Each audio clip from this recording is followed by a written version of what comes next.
Hey folks, if you're looking for in-depth indie reviews, you're in the right place, and today I'm excited to talk about Moonlight Games' horror-infused hack-and-slash, Hunt the Night, a title I've been following for quite some time now. But was this hunting trip a harrowing adventure worth taking, or a nightmare to navigate?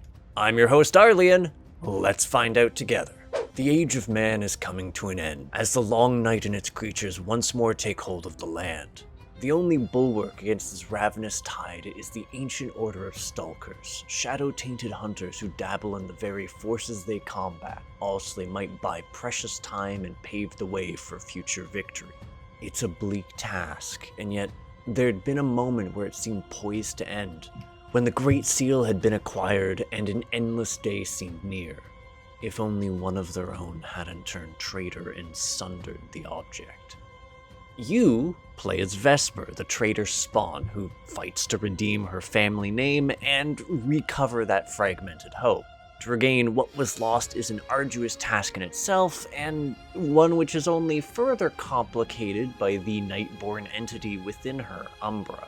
And overall, I found myself appreciating this journey. There is a surprising amount of lore to uncover over the course of your journey, handily split between dialogue segments with NPCs, as well as nifty cutscenes which help to fill in the story or set the mood for an encounter. There's also the feathers, collectible remnants of past hunters which serve to flesh out the game's backstory, the occasional puzzle hint, and to further accentuate the overall atmosphere. And it's frankly that last element that I really love, because there's just so much built into the game towards just this purpose. As you wander the halls, you may catch sight of something in the distance flicking past a window, or hear it long before you see it, essentially making most large-scale encounters feel like a natural culmination to the suspenseful uneasiness the game has busily stoked up. That said, there are some small rough edges to be found if you're looking for them. For instance, there's a pair of quests which culminate in you rescuing someone, and the implication that it'll eventually head off to the hub, Ravensford, only that never happens. You can actually return to these areas at the very climax of the game, and they're still cowering inside a monster-infested hovel. There's also other instances of NPCs who should have moved along, who simply don't, such as a certain psych ward adjacent Crow.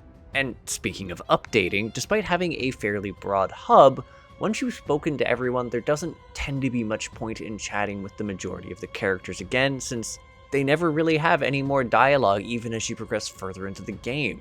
Still, whilst this did occasionally break my immersion, I can say that the game still came to an overall satisfying conclusion for me.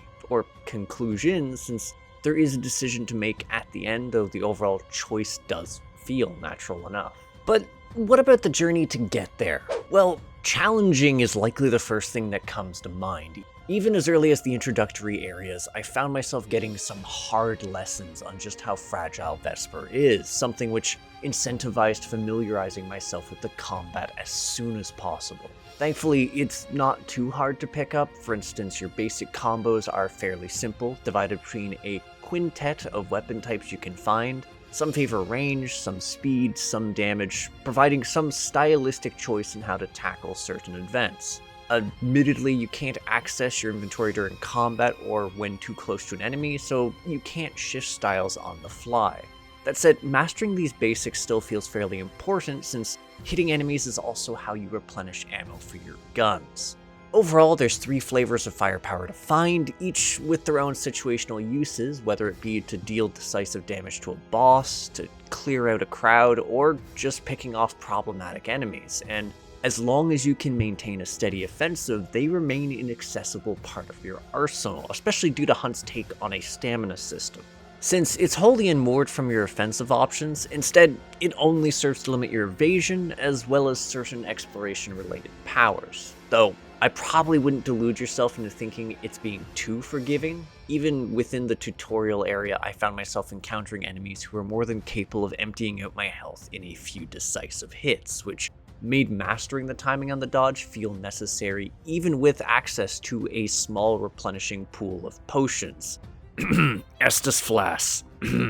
To the point that by the time I hit the second boss, / the end of the tutorial, I was grateful that I wasn't spilling out currency with every death, because I likely would have coughed up an amount that could have baited Scrooge McDuck out of retirement. And it only escalates from there. While there's certainly some segments where the overall enemy scaling doesn't feel too bad, as you progress further in the game, you'll start to encounter increasingly brutal fights, which will empty out your health points in a matter of a couple of hits. Even if you've gone out of your way to explore and find every single optional health power-up or side quest the game can offer.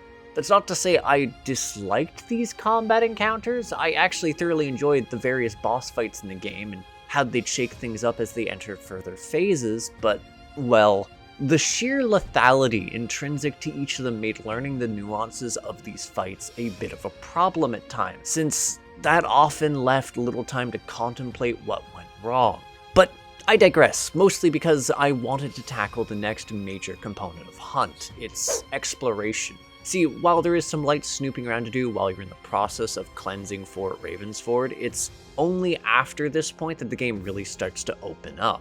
Sure, the overarching path laid by the central storyline is a relatively linear process, but there's a decent amount of side content to engage with as you're introduced to each area, whether it's cache chests full of equipment, NPCs and feathers for lore, or just lucre to loot so you can refine your abilities at the hub. There's a decent amount that you'll be able to access up front, and more besides that gradually become accessible as you earn a number of mobility-oriented abilities over the course of your adventure. Admittedly, not every piece of side content is made equal. While there's certainly some clever puzzles to solve or platforming segments to find and figure out, there's also the optional hunt system to engage with, and this is, well... Okay, so first off, to access these, you need to purchase the bounty at the bar, and then use the image to find where your bounty is hiding out. Once there, you'll engage it in a pitched battle, but here's the thing. Short of a single exception, every single hunt consists of a normal enemy whose main gimmick is having oodles of health and the ability to summon a large number of mooks. While some of these encounters provide some nuance through the arena, such as a crevice requiring you to build ammo off of enemies and riddle the bounty with bullets, the majority are just more of the same. Really, it's only the final encounter that really stands out as a memorable and tough challenge, though I would recommend doing all of these given they provide money and boost your max health. That's not my only nitpick with the exploration either. See, one of the primary rewards it provides are more means to customize your character, such as finding new weapons. Here's the problem though, this differentiation is very minor, since each weapon gets a poison variant, a bleed/healing variant, and a slightly more damaging variant, and that's it. There's nothing overly unique feeling about your weapon, so it ultimately just boils down to which weapon you find the most efficient, which, spoilers, will basically never be the daggers since they're just crappier scaling gauntlets. And this shrug-worthy customization is also why I held off on talking about the dark powers till now. Essentially, these are special moves which you can use as either attacks or buffs, whose only real limitation is a cooldown. Here's the thing though. A fair number of these feel fairly potatoes. The buff options are 5-second windows of a minimal boost with high cooldowns. Likewise, a number of the attacks feel rather lacking. Really, the only one that I was especially attached to was the hemokinesis power, because even with its lengthy cooldown, it provided a guaranteed heal every so often. Really, the only part of fiddling with my kit that I did enjoy was messing with the armor and runestones. While the armor is fairly situational, things like burning or poison immunity can come in fairly clutch, as can raw damage bonuses in a game where the numbers were never really increased by much. A factor which also heavily influenced my decision in which runestone to pick, since while there is a fairly hefty handful of options, a lot of them feel fairly minimal, and well, you only get to have one runestone equipped, so increasing my damage by close to 30% felt like a no-brainer. Oh, and speaking of very limited upgrade options, I would be remiss if I didn't tackle the guns, especially given how exorbitantly expensive they are to unlock. Essentially, while you can spend your hard-earned money at the shop to nick certain runes, armors, and weapons, you can also dump it at a garden to boost your healing items to their cap of 5, or most importantly, to unlock upgrades for the gun. And there's 3 tiers to earn, with each unlocking unique perk for the 3 gun types. That said, the big twist is you only get to pick one of these perks per weapon. What's more, a lot of these upgrades feel very lackluster, especially given the investment. Things like a tri-shotting crossbow gaining homing properties sounds like it could be cool and help feed 3 bolts into a single enemy for massive damage. No dice. It's really telling that the second upgrade level for the pistol that just upped its raw damage wound up feeling like the most impactful option at your disposal, and it was ultimately a vastly more efficient use of your bullets for single target damage than even the shotgun's final upgrade, which ramps its damage. And status ailment options also felt fairly lackluster, since whether triggered by a plague weapon or a gun upgrade, the damage simply doesn't scale or do much more than provide tiny chip damage. That is a whole tangent though, because yes, while I do feel a lot of customization wound up feeling rather shallow or lacking impact, I still enjoyed playing it. Sure, it was punishing at times, but exploring each region or revisiting it later on and finding new secrets was a highlight for me. I loved that each area had a distinct feeling to it insofar as obstacles and puzzles, and I also appreciated the fast travel between key save points since that helped us shave down travel time. That said, it wasn't to the point that I was inclined to engage with its New Game Plus or Nightmare mode. The overall idea of ramping up the game's difficulty didn't particularly resonate with me, since by the end of the game, I already had to deal with bosses killing me in 2 to 3 attacks and then sitting through a bit less than a minute worth of loading screens to get back there and do it again. It is, admittedly, quite exhausting. Also, while Prime Hunts had been teased in the demo where you fight a boosted boss in a time travel, it doesn't seem to be implemented in the full game at this time, so I don't know if it would really be enough to hook me for any prolonged period of time.